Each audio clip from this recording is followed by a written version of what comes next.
Louange à Allah, Seigneur des mondes, et que la paix et les bénédictions soient sur notre prophète Mohammed sallallahu alayhi wa sallam, ainsi que sur sa famille et ses compagnons. Mes frères et sœurs, il existe une vérité que beaucoup tentent d'éviter ou d'oublier, mais c'est une vérité inévitable. Nous mourrons tous et tous ceux qui nous entourent mourront également. Que le temps soit long ou court, la mort viendra sans aucun doute. Pose-toi aujourd'hui une question essentielle. Que feras-tu dans ta tombe si tu y restes 100 ans ou 1000 ans? Nous ne savons pas quand aura lieu le jour du jugement, mais nous savons que chacun d'entre nous entrera dans une tombe sombre, seul, sans famille ni amis, tandis que les autres retourneront à leur vie, et nous resterons seuls. Un pieux, qu'Allah lui fasse miséricorde, disait « Je m'imaginais ma tombe vide, sombre, et je me suis mis à la remplir par mes bonnes œuvres, chaque invocation, de pardon, istighfar. Je l'envoyais comme une lumière qui m'attendra là-bas.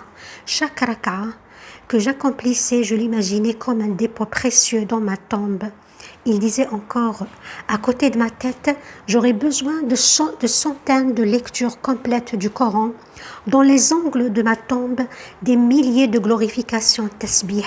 Et dans son obscurité profonde, j'aurais besoin de mes aumônes, sadaqat, de mes invocations, adhiya, adkar, et de ma lecture du Coran. Oui, nous resterons seuls dans nos tombes, peut-être pendant des milliers d'années. Alors, avec quoi allons-nous éclairer cette solitude?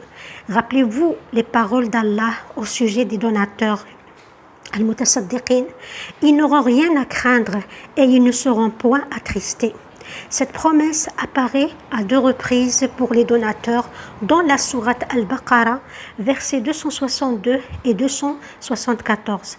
Les donateurs sont comparés aux martyrs shuhada. Ils n'auront ni crainte ni tristesse. Si tu as peur de l'avenir, de la maladie, du manque, de la perte des épreuves, alors fais l'aumône, tasaddaq. Car la générosité est une lumière, une protection et une tranquillité.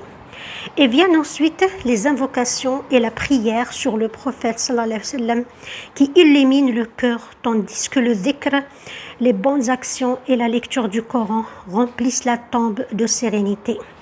Réfléchis sincèrement.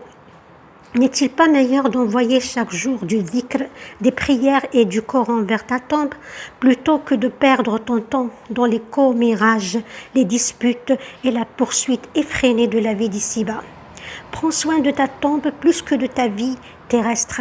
Dans ce monde, tu as une maison, des vêtements, de la nourriture, du confort, et pourtant tu te plains. Mais dans la tombe, il n'y a rien que l'obscurité et l'étroitesse, et seule ton œuvre pourra l'éclairer. Envoie chaque jour quelque chose vers là-bas, une glorification tasbih, une sadaqa, une raka'a, une lecture, un verset.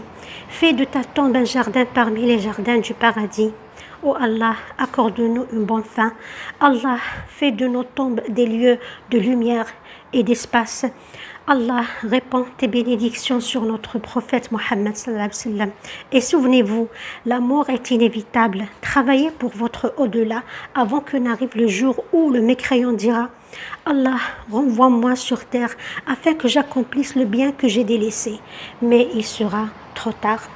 Purifiez vos cœurs, purifiez vos biens, car tout ce qui nourrit d'illicite, le feu en est plus digne.